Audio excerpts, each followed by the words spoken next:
So we're joined by John Davidson, senior editor at the Federalist. John, thanks for coming on the show today. Let's talk about kind of a midterm autopsy. Obviously, Republicans didn't do as well as we'd hoped. It looks like they're going to take the House, which is, kind of the important thing here. We take one chamber to stop the Biden agenda. But where do you lay the blame for what happened? I mean, I think it's easy to either blame one certain person or one certain factor, but the article you wrote had an interesting take on that. Can you expand on it? Sure. Anyone who's telling you there's one explanation for Republican underperformance, or there's one person to blame, or there's one big thing to sort of point at, is lying to you or just doesn't understand what's going on. There's a whole bunch of things happening. I do think that there's a push. It's a coordinated push, I think, certainly in the corporate press, but also in some of the sort of never Trump conservative leaning or right of center press to blame Trump, right? And say this is all Trump's fault. He picked the wrong people to support in the primaries. He didn't spend enough money. His brand is toxic. And that let's just lay the blame at his feet. Now, I think that is a coordinated campaign to deflect responsibility, to deflect blame from other Republican leaders who arguably had much more of a role to play and whose failures were much larger. And I'm thinking of Mitch McConnell and the Senate Leadership Fund. I'm thinking to a lesser extent Kevin McCarthy, but also other House GOP leaders, Ronna McDaniel, the head of the RNC. There were failures all across the board in the Republican Party, and saying that it was Trump's fault and therefore we have to sort of dump Trump and, coronate DeSantis is totally a deflection and a distraction and an attempt, I think, by a lot of these people to avoid accountability. Yeah, no, that makes sense to me. I mean, reminds me of the early days of the Trump administration where we wanted to blame just Paul Ryan or Right. just congressional leadership, when it's really you have a lot of these moderate Republicans within the House conference who are the reason that we didn't repeal Obamacare. It wasn't just one person. Yeah. There's more to it, but I think you can find some parallels there. But what. You talk a lot about the culture war, and Republicans who did well leaned into the culture war. Talk to me a little bit about that. Sure. Another narrative that we saw in the corporate press coming out of election night was, abortion was just kind of killed the Republicans this time around because it brought all these people out. Dobbs cost the Republicans their red wave, and this very clearly, just like the blame Trump campaign, this is clearly sort of a official narrative that you just saw emerge, immediately across every major corporate media outlet. Mm-hmm. It's fascinating to watch this stuff unfold in real time. But the story of Tuesday night doesn't really bear that out, because you have all of these Republican governors who won by comfortable margins, who passed post-Dobbs abortion restrictions in their state. And I argue that the difference between places and candidates that did not do well, one of the differences anyway, because as we're saying, there's a lot of factors here, is those Republican leaders that just sort of were unapologetic about their stance on abortion, were willing to defend it on its merits, and were willing to put their money where their mouth was and actually pass legislation at the state level after the Dobbs decision came out. You saw this in a whole host of states, not just Florida and Texas, but a whole bunch of other states where governors kind of stepped forward after Dobbs and worked with their Republican legislatures and put abortion restrictions on the books. None of those people did badly on Tuesday night. They all did quite well. Sure. And I mean, just talking culture war more broadly, look at Ron DeSantis. I mean, a 20-point margin for his win. That's a pretty substantial, that's the bright point of the night for Republicans, I think, taking Florida and making it, solid red. I mean, takes a swing state off the table for cycles going forward. But do you think there's kind of other issues within, the culture war narrative as well? I mean, maybe critical race theory, LGBTQ agenda, stuff like that. Do you think that also had an impact?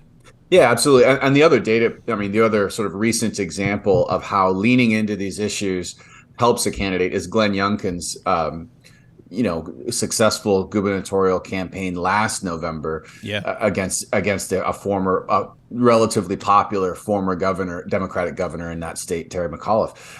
That's traditionally sort of like against inside the Beltway GOP consultant advice, that, don't talk about abortion, don't lean into these issues. It's controversial. People disagree on this stuff, just talk about economic issues and avoid or dodge. I think that voters increasingly they do not respond to politicians that want to avoid these issues and don't want to talk about them. It comes across as cowardice. It comes across as they're lying to you about what they really think. I think that was one of the weaknesses. The Senate race in Pennsylvania had a lot of factors that I think would have made it hard for any Republican to win there, structural factors. But Oz was terrible on the abortion question. He sort of like classically followed the inside the beltway. Yeah, he didn't want to talk about it. I think the lesson is talk about it, have the courage of your convictions, put forth policies that correspond to your principles and your convictions, and defend them vigorously. I think people will respect that, and I think that's what the voters showed on Tuesday night. Even if they don't always necessarily agree on the details, or they can at least respect that you have the courage of your convictions. Yeah, to stand up there. But the one thing I was kind of curious to hear your thoughts on this. Leading up to the election, we heard that voters were concerned about things like inflation and crime. I mean, those aren't really culture war issues. I know there's aspects of them that could be included there, but that doesn't necessarily match up kind of with what you're saying here. How does that work? What are your thoughts? I mean, in a way, the term culture war has become so capacious that it really does include almost everything now. And the reason I say that is because the left has made everything into a culture war, right? Sure. Yeah. When people say their top concern is inflation, that they're really saying economy and inflation are the same thing. But the policies that have so harmed our economy and that have so contributed to inflation are left-wing policies that Democrats have pushed through at not just the federal level, but oftentimes at the state or even the municipal level. They are motivated by culture war, a culture war mentality about fighting systemic racism. I mean, this obviously is relevant to the crime issue as well. Left-wing radical district attorneys who won't prosecute crimes, who don't want to put people in jail for committing crimes. They're motivated by an ideological culture war view of the world that says the justice system is systemically racist and that we're not going to perpetuate the system. So I think culture war encompasses just a lot more than gay marriage and abortion now. It's a whole range of policy options that didn't used to be sort of connected to the culture war, but now they are because of the left. Yeah, and I think that even things like, do you support cutting spending? Oh, now you're systemically racist because you don't want to spend on something like that. Or school choice now is somehow racist because it'll affect public schools, when the opposite is true. It would actually help on disadvantaged communities most of all. But yeah, exactly to the point, education policy is now a culture war issue. Yeah, and I mean, the fact that the left has tied all these things together when they used to not be issues means that you're saying that Republicans have to go and actually fight those culture war fights to win on all these issues. Yep, got to wade into it. Gotcha. So another thing you've been writing on is you're saying that the Trump-DeSantis debate, who should take up the mantle of the leader of the Republican Party, you're saying that is a distraction. What do you mean by that? I mean that it is 2024 will take care of itself. Now, I know Trump just announced his sort of with a whimper his candidacy for president last night. But the immediate problem that we need to figure out after these disappointing midterms is what to do about the Republican leaders that are in power now, that are in office now, that are going to be in office for the next 2 years. Do we stay with the same leaders that failed so miserably? When you look at what Mitch McConnell and the Senate Leadership Fund did, they pulled massive amounts of money out of key races and spent them elsewhere. He spent something like $9 million in the Alaska Senate race, which was between two Republicans, and pulled money away from Blake Masters, who actually had a shot. And Alaska too. We've seen Murkowski's record before. Not even a very good Republican. Absolutely. I grew up in Alaska, and my family all lives up there. So we've been dealing with Murkowski's since before I was born. Yeah. And I can tell you, Murkowski cannot win a Republican primary in Alaska. She just can't do it, and that's why it's crazy. That's right. Weird history up there, but yeah, continue. But I mean, it's just that's a sort of a big headline failure of McConnell. But also look, across the board, McConnell and the Senate Leadership Fund had massive resources that they didn't spend as much as they should in the places that they should. Democrats outspent Republican candidates across the board, and for McConnell now to talk about candidate quality is sort of a non-falsifiable assertion. It's like, well, they lost because of bad candidate quality. Then why were you dumbest? It's the dumbest argument. Yeah, exactly. Yeah. And I'll say this about the candidate quality question as well. 2 points on that. It's a complete ruse and a distraction from what the people like McConnell really mean when they talk about candidate quality. They're really talking about voter quality. They don't like the primary voters and who they picked in the primaries. Yeah. That's what he means when he says candidate quality. He doesn't like Republican voters, and he never has. That's true of most of GOP leadership going back a long time. Yeah. The other thing I'll say is that when you have someone like John Fetterman who wins a Senate seat, talking about candidate quality is just absolutely idiotic. If a potted plant can win a Senate seat in Pennsylvania, then what are we talking about candidate quality for? I mean, it's just crazy. It's crazy. Yeah, I mean, but you saw what Chris Sununu said the other day, a Republican governor in New Hampshire. He goes out and says, "Oh, he's making the whole candidate quality argument," when he's the one who refused to run for Senate. Like, you can't have your cake and eat it too. Right. Right. Yeah. I mean, if you needed a good guy to run for Senate, why didn't he do it?